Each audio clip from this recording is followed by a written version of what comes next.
Axel, thank you for coming. Thanks for having me. You're a pro when it comes to marketing acquisition. Tell us a little bit about you, about your position, and what makes you so knowledgeable when it Sure. comes to this topic. Sure. So, hi, nice to meet you. I'm Axel. I'm working in acquisition marketing and specializing in it for 2 years now. Working in a startup environment for a bit more than 3 years. And basically, what I love about it is that it's connected to so many media at the moment, and it's important to have great knowledge about those media and about the ad placements that are upon it. And I've been working on that. Putting up campaigns, ads, creatives for 2 years now, trying to get as many people to convert as possible. And I guess, that's what would make me knowledgeable about it. I'm working for Audible, the audiobook company owned by Amazon, here in Berlin with my colleagues that I love. About the French market, right? Yeah, indeed. Sorry, I'm working for the French market specifically, but it's an international company, so we share the office with 3 marketplaces and colleagues all around the world of many nationalities. How does your job look like, basically? So, if I understood it correctly, you get assets, for example, videos, and then you push them on different channels, on different media's advertisement platforms, and the idea is then to achieve some numbers, to A get certain some goal, yeah. KPIs, to follow some KPIs, right? Yeah, it's exactly like this, but this is, I would say, only part of the process to receive the assets and push them, because this is implemented into a wider, let's say, in the end, campaign that the idea comes before actually producing the assets. It all stems from having one campaign with one objective for a certain period over a certain media. Once the campaign is defined, that's when it comes to the targeting, which people are we going to target, which audience do we aim at, and then regarding all those railguards that we put and these ideas, these boxes that we ticked, then the assets are being produced depending on the requirements and the objectives of the campaign, and also depending on the specificities of the formats. It's not going to be the same video, let's say, for an Instagram story, then it's going to be for a YouTube video, and even amongst specific networks like YouTube, there's going to be plenty full of different formats that are specific requirements and also better fitting certain objectives. So it is getting assets and pushing them, but before that, during and after this, there's so many parameters to take into account that actually shape the content production before then being pushed and achieving those objectives. And are you involved in this strategy phase? There's like different teams, I guess. Yeah, it all depends on which channel people own. I'm owning more the pet social channel and everything that links to app installs, for example. And in that regards, advertising and videos that are going to be produced specifically for app installs, I'm going to be involved in the content production, the tickets that we open. It's basically via, it's not proper tickets in paper, but digital tickets, and basically a brief that we put up with designers. And this is overlooked by our brand manager. That overlooks that it's still amongst and inside brand guidelines, and then we exchange back and forth with designers. They have a lot of experience for those formats, so we have our automatisms basically, like a team, like a football team in the end. And then we brief them, they give us the assets, and we push them. The assets are then created internally? Yep. Yeah. It's, I would say beyond also Audible, it's a bit everywhere like this in digital marketing, in the sense that there's going to be in-house designers, but also external designers for specific projects as well. And also I'd like to mention external agencies that have a fresher look, completely outside the box, because the downside of our automatisms is that we're so used to what we do that it's great to from time to time resort to external agencies that have a completely fresh picture and can paint basically a completely different scenario that we wouldn't have thought of. So once in a while, it's also great to resort to creative agency. Is it like more one idea, like one campaign, and more sort of one idea, and then you create different versions of it, and that can be sort of almost automated, meaning that it's different formats, like one for Instagram, one, so it's different length, but the content is still the same, or is it totally different each time? Yeah. I guess the topic here is automation. So in this regards that you mentioned, like having one idea, one PSD file on Photoshop that you then recut and shape to the different formats, that we do. And it's great. We can almost call that recycling. If we produce something for a story, you can then recut the PSD Photoshop file and have it like square for more feed ad or more like horizontally for YouTube or something like that. And then when it comes to automation, there's also beyond that many possibilities. For example, product feeds. You probably have seen on Facebook the carousels, the ads with different squares. Those are basically just CSV files, Excel files with columns. One about the title, one about the item, one about the price, and one is going to be the image link. And it's thousands of lines of image links usually. Let's say for a clothing retailer, there's going to be thousands of lines of items and thousands of lines of images. And this is going to be pushed, for example, by Facebook, and get all those data points, those data collection on you, right? And if they know that you love, I don't know, sandals, for example, then the product and the images that are going to pop up are going to be those sandals. And this process is completely automated within the algorithm.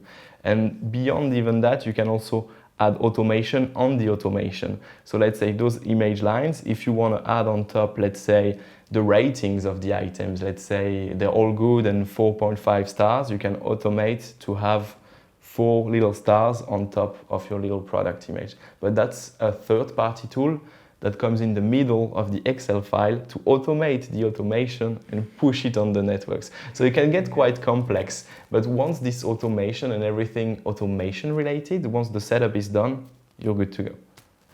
And are there like in this almost in this sense like tips? So like, is then important to just tag the images? So meaning so you create different assets or different images.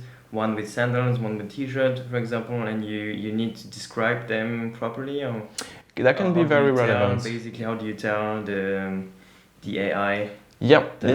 There's an item description. I mean, it all depends on your item as well, of course, but let's keep this example of clothing. You can put the title of the item, which is already the words are going to be picked up by the machine, and as well the description. And of course, if your description has like essential keywords, this is going to shift it into the right direction. So indeed, actually, those many columns that compose a product feed, everything is going to be picked up by the machine to push it correctly. And then the way this is being pushed and those data elements are going to be made tangible is via the content, via the image or the video, for the users to then like it and convert. Does it help to have a lot of information and a lot of images, or is it better to target more precisely? And I guess it's sort of a general question, but yeah. I would say in terms of items on the product feed, it depends on the network. I would say for Facebook, the general rule is as many as possible, because the larger the pool, the larger the audience of anything. If it's prospects or products to push for the machine, the larger it is, the more choice the machine learning has to do its job. Machine learning is in the end very dumb. They just do one thing, achieve one objective, but try it with everything and gathering all the correct choices that they made to do them again. So the larger the pool, the better it is. However, I have seen and heard that for some networks and some product feeds, it's sometimes good to restrict it to your best products, because if the algorithm are not good enough or the setup is a bit tricky, you can end up with people receiving not the really good parts of your product feed, and this is not going to convert. You probably have seen that when you've seen, like, let's say, carousel for clothes, and the end it was weird socks and underwear, and you were like, what the fuck, like, why is this popping up on me? So for this case and for specific businesses, sometimes it's maybe better to have what you're confident about rather than putting everything up, even if, again, the general rule is keep it large so the machine can optimize.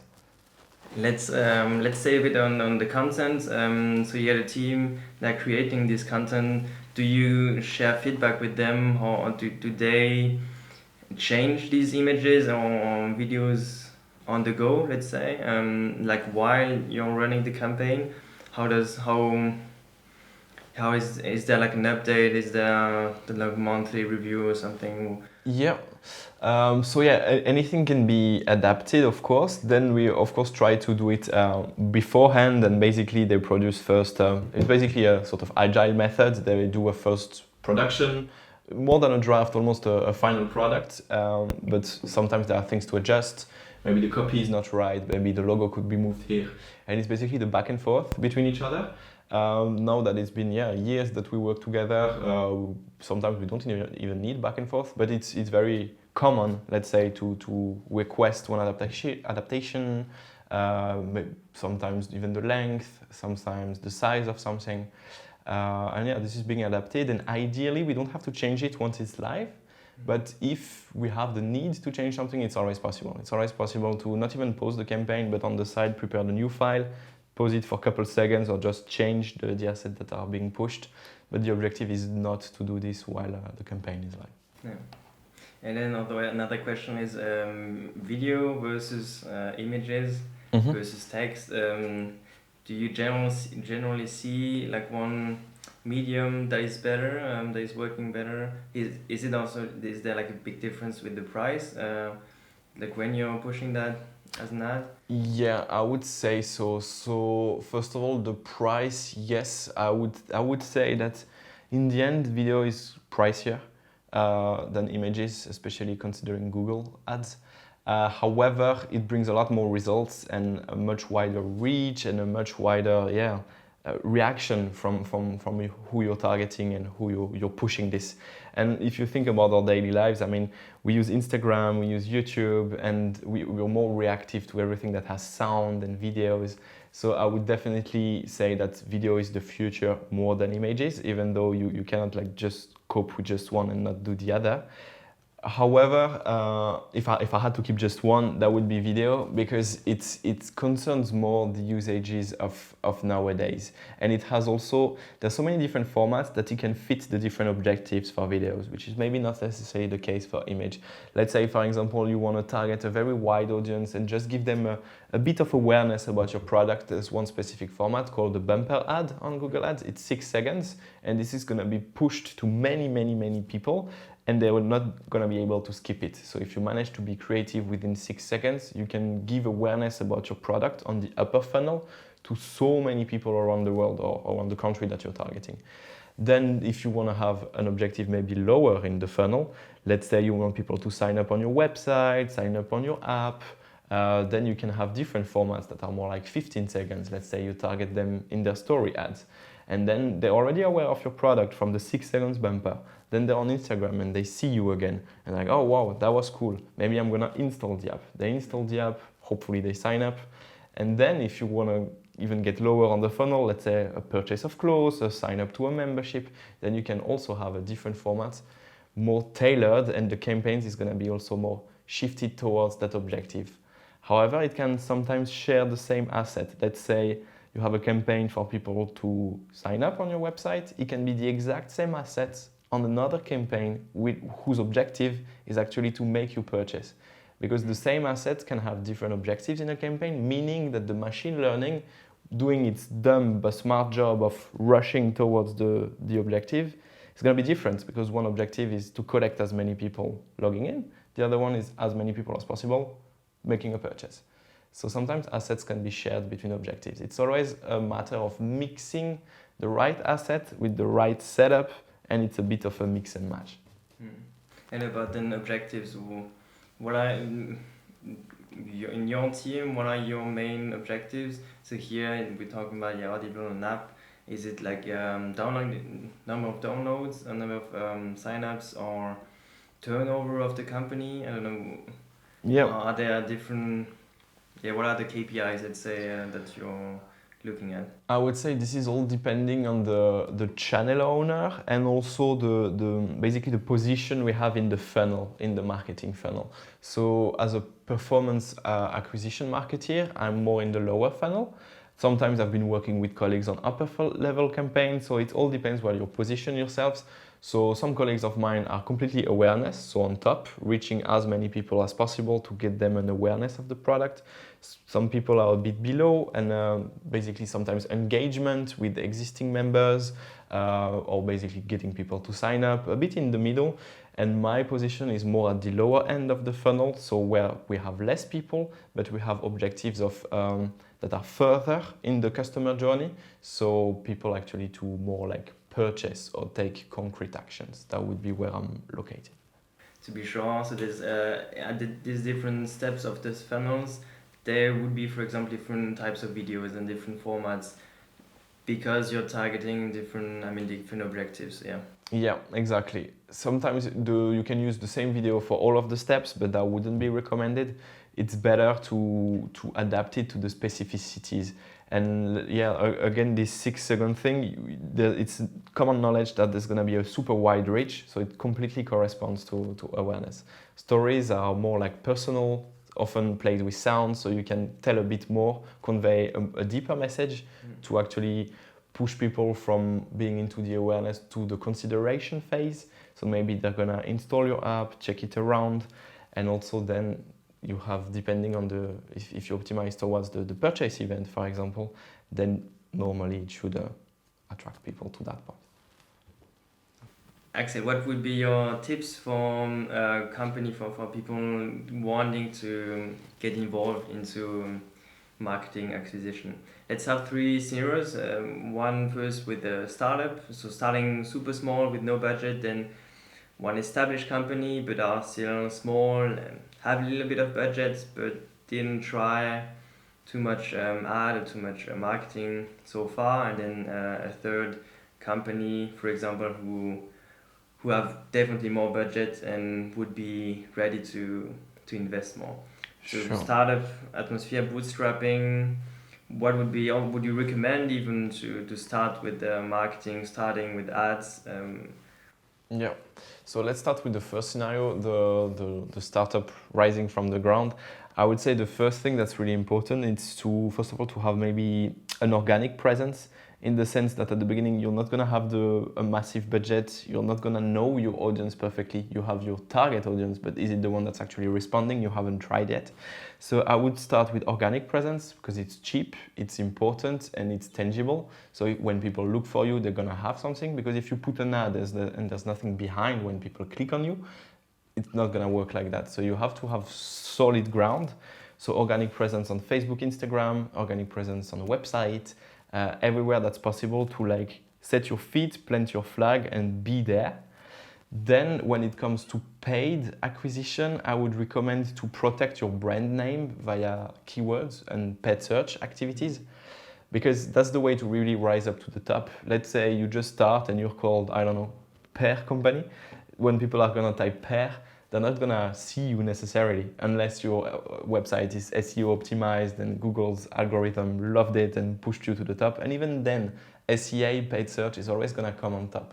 So if you protect your brand name, at least, and it doesn't necessarily cost so much compared to like different type of campaigns, you protect your brand name, you're gonna be on top. And you're sure that if anyone heard about you, is gonna look for you, it's gonna be for sure over Google, and they're gonna see you because you protected your name and you came on the top. And then you're gonna get maybe people that are being driven to your website. Then you can collect some data, understand a bit better your audience. If they allow the cookies, you can see who's coming, where they went. And from that on, you maybe have a better idea of who they are. And then you can maybe unlock some budget to try some specific paid social ads, etc. But I wouldn't recommend to start straight up directly with an Instagram story. There's a bit of work to be done before to have something tangible, because ads are just a medium to lead people somewhere. But if they cannot be led anywhere, it doesn't make sense. That means like content in a way, right? I mean, like Instagram, for example, that means not just having the name, but a few images already and stuff. Exactly. Having this organic presence would be not just having the profile, but having something established. So first of all, the bio, the picture, the name, the feed, You can do a lot of great work with your feed, especially for people who are gonna land on it. So it's not necessarily about posting and ending up in people's feed, but when people check your profile, you can do a mosaic of pictures. And actually this forms a wider picture composed of the different pictures, and you can be really creative with that. So that when people land for the first time on your profile, they're completely amazed by how you thought outside the box and made Instagram your medium to show something beyond just different squares. Then you can even push it further and have maybe Instagram stories, especially for a startup. You can show a bit your environment. I'm following, for example, a clothing brand from Berlin, and what they usually do when they're doing shootings or cutting the clothes, they're taking stories. And this really shows the craft, the handiwork that's behind what you do. And it brings also people closer to your business. You're not just a business, you're people doing it. So I would recommend also following around with stories, especially for startups. And that's also the case, for example, for rising mediums like TikTok, Snapchat as well a little bit. With stories, you can actually push them over Messenger stories, Facebook stories, and Instagram stories, even though Instagram is by far the best one. And then also your content can be reused and recut and resized for your website as well. The videos or the pictures that you take, they can always be recycled. And once you streamline that process, it doesn't necessarily take 1 million pictures, but maybe one that you're gonna recut 1 million times, which is much faster. And you said little word, trying to be authentic, to be different. What would you have in mind when you say that? So trying to have different ways to stand out? Because I mean, basically marketing is sort of standing out of the crowd and being present and showing yourself, right? Yeah, exactly. What my recommendation is really for rising startups from level 0, and I think this shift towards authenticism is driven by the trend that we see at the moment over social media, which used to be before like completely generic, plastified advertising and content, and now is a lot more about authenticity. And this is by and large driven, that was first by Instagram stories, but mostly by TikTok, which is the complete trend where it shouldn't be perfect, it shouldn't be with special effects, it should be with sometimes a bit poor sound, a bit shaky video, but at least it has this idea of being on the ground, on the field, and being authentic. And that's what's killing right now. That's why exactly Facebook created the Reels format over Instagram. It's a complete copy of TikTok to have shorter, snackable content that are, however, very authentic. It's like a peel of authenticism directly from a person's smartphone. And if a brand embodies that, it's gonna feel closer to the prospect, because they're not gonna seem like brands, they're gonna look like a bit like users to which the prospect can actually relate to. So that would be, I would say, the latest shift, especially since coronavirus and the rise of TikTok, in the scenarios, in the brand image, especially for small startups, because you can do that. And it's actually cheaper, because maybe you don't have the production budget to shoot a super massive ad, but you have a smartphone and you have TikTok and you have social media. So with little, one can get really far and have a great reach. And I think so. This is a great time for small brands, because before they could look cheap. Now actually you have massive brands paying to look cheap. So it's a good time for authenticism. Sure. Let's go for the second scenario. Sort of established company, SME, as we say, small medium enterprises. They have more budget, let's say already sort of installed on the different platform networks, and they want to get further. They haven't tried advertisement yet, but they are prepared for it. Where should they start? Okay, so at this stage, I would say they have enough data and enough knowledge about their audience, prospects, who they want to attract, who they already got, to get started. If they want to do it in-house, they can, I guess they have the right people, or they're going to recruit them. And from then on, they can gather this knowledge. And basically, there's going to be a lot of brainstorming needed to prepare the campaigns, define the budget. They're going to have to check with the managers and the finance team how much budgets they have, how much they aim to have a return on it. Not necessarily money return on it, but maybe how many people they want to have to sign up, have to click. What are they aiming to get out of that? So I guess there's a lot of preparation needed. Then there's the financial setup as well. This is more operational, but you have to make sure that you have maybe open a credit line or have or a credit card or something, but you have to open your account just like anyone has to open their account on Facebook, on business.facebook.com, on Google Ads. You have to log in, create an address, type in everything. This is operational, but very much needed, otherwise you cannot go live. Once that is set up, and I guess even before, they already knew the formats that they're gonna work with. So in parallel, they have to already order the assets for them basically to receive them at launch, because sure, they can prepare it, set up the account, but if they only wait for them to order the assets, they're gonna have to wait another time for the production time. So it's a lot of work in parallel to get in the end started, and this needs a lot of preparation and roadmaps to say that, yeah, in 2 months we need to be at that stage. And we have ordered at month 1 this asset, so we should receive it at month 3. So it's a lot of preparation, roadmaps, and connecting the stakeholders together to do everything at the right time. It's a bit like cooking in the end. You have to start with something, leave something on the side, so that at the end everything is ready.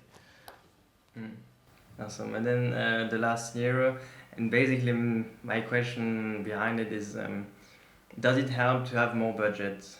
Yeah. When you of course, the larger the budget, ideally, generally, except if you make a lot of mistakes, but you're gonna get more impressions and therefore statistically more reactions on your impressions and therefore more data points to collect. So your campaign is gonna be better optimized. The more info they get, the better it is. And to get more info, you need to show your ads more. And to get more impressions, you need more budget. So I would say for that thing, high budgets are always useful. But it's not necessarily completely the key. You can make a lot of mistakes and in the end pay a lot of money while you could have paid less. I would say that's also what's nice if you have a lot of budget. You can always resort to external agencies specialized in paid advertising, not necessarily only for content, but for campaign setup. And they basically act like consultants, and they can analyze what you prepared, what you've done. And usually those agencies have a lot of clients themselves, so they can compare. And I would say that's the most important added value of agencies. They can compare your business with all the businesses they're working with and find synergies within that. So they've seen a lot, they're still gonna see even more, and they can compare with what you did to optimize. And also, of course, they're gonna get learnings from you that they're gonna apply to their other clients. But that's the game. At least out of it, you can get a sort of correction of what you did, recommendation of the optimization. If you have also a lot of budget, you can even hand over the campaigns completely to them, and they're going to basically manage it for you. And if you're not satisfied with the results, there's hundreds of thousands of agencies everywhere, so there's a lot of competition between them. So there's usually high involvement of those agencies and a lot of deliverables and actions that they do for you. But of course, as we mentioned, this represents budget. So sometimes there's assets, posts, images that are really breaking the roof, that really get like a lot of likes, reactions. How does it? What's the recipe behind that? What's the? Yeah, and is it good to target that? Is it good to aim at something that will like be a buzz? I would say so if it's done correctly, and if you manage to do it. I would say that's always the tricky part. One good thing about breaking the roof and suddenly have a sudden rise via one specific content is that you can have key people to do that. That would be influencers. Influencer marketing is booming at the moment. It's always been there. Like even in prehistoric times, when one tribe knew that there was water here, they could tell it to someone. That was influencer marketing.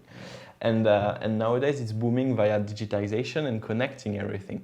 So you have influencers that build a certain lifestyle and represent a certain ideal for the communities.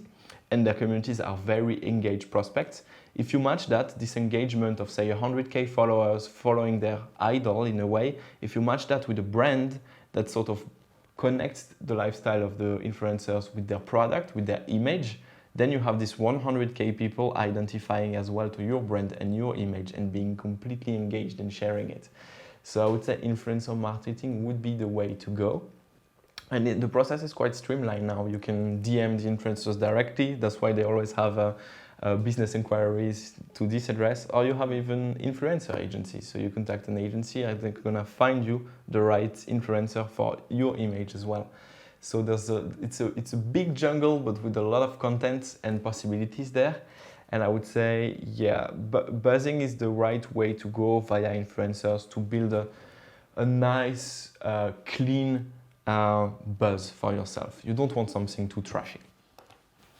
Just appearing professional and Yeah, according to your brand values and all.